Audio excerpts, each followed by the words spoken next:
روز 26 اپریل در قزاقستان انتخابات زودرس ریاست جمهوری برگزار می شود. در این کارزار سیاسی 3 نفر با شمول رئیس جمهور نورسولتان نظربایف و 2 سیاستمدار دیگری قزاق شرکت می کنند که هر دو طرفدار سیاست‌های حکومت فعلی قزاقستان هستند. کارشناسان انتخابات فعلی را یک نوع وانمود کردن دموکراتیا در قزاقستان خواندند که 10 سال هاست این کشور را نورسولتان نظربایف رهبری می کند. همکارم خیرامان بخازاده درباره انتخابات قزاقستان با یرجان کرابک خبرنگاری بخش قزاقی رادیو آزادی صحبت کرد.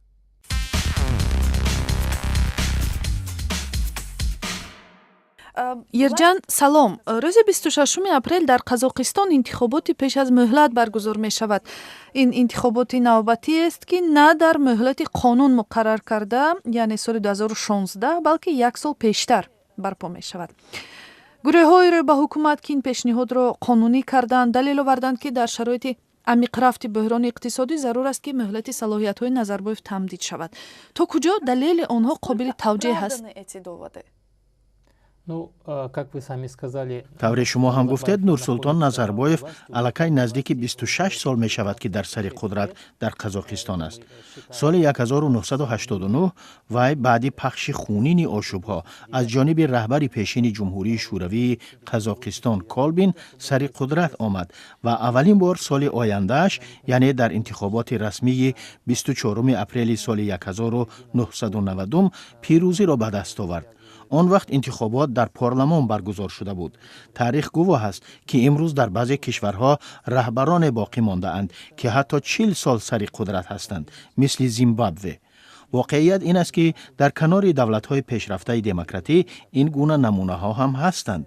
بدون شک دلیل آنهایی که میگویند نظربایف به خاطر راه ندادن و بحران بیشتر اقتصادی باید بلافاصله بر پایه انتخابات پیش از مهلت در کرسی پرزیدنتی بماند دیگر غیر قابل توجیه است و این هم در پس منظر تعریف‌های این که قزاقستان به فهرست 50 کشور پیشرفته جهان وارد شده است.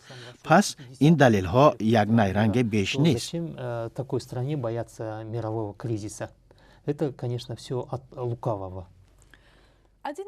یکی از منقدان اشدی نظربایف داماد سابق و در گذشته راحت علیف در کتاب معروفش نوشته بود که تجربه دعوت انتخابات پیش از مهلت با آن خاطر است که تا مهلت رسیدن رایدهی نو بر رقیبان احتمالی و مخالفین فرصت و شرایط تبلیغ نامزدی خود دادن نشود. شما با این عقیده راضی هستید؟ بله، این اندیشه جای دارد. این را راحت علیف گفته بود. ولی حالا ببینید که در قزاقستان یک اپوزیسیون واقعی عمل کننده هم دیگر نمانده است. حالا نفر پیدا نمی شود که به طور آشکارا نظربایف را به چالش کشد، تدریجاً و از روی معیارهای پرینسیپیالی به پیش برد. مخالفان در قزاقستان پخش شده اند، دهان آنها بسته شده است. منقدان واقعی نظربایف یا در زندانند یا فرار کردند و یا در مهاجرت سیاسی هستند. ولی متد حفظ قدرت از راه دعوت انتخابات پیش از مهلت دیگر کهنه شد. در تمام تاریخ انتخابات پرزیدنتی در قزاقستان صاحب استقلال نظربایف تنها یک بار سال 2006 در مهلتی از روی قانون مقرر شده در انتخابات شرکت کرده است. ولی در آستانه انتخابات و یک ماه بعدش 2 رهبر اپوزیسیون که از منقدان شدیدش بودند کشته شدند. یرجان آیا نظر جامعه به این شیوه انتخابات ها چیست؟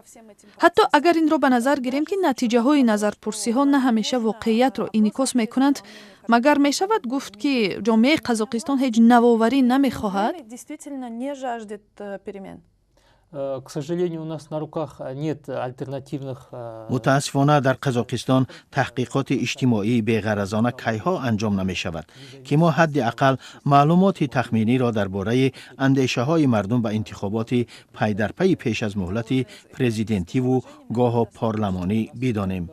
ولی هر سری چند وقت گفته می شود که مردم چنان خسته شده اند که دیگر به آنچه که در بالا می گذرد توجه نشان نمی دهند. جامعه از پی زندگی خودش است. حکومت با راه خودش پیش می رود و منفعت های آنها هم دیگر را عبور نمی کنند و این چیز خیلی بد است.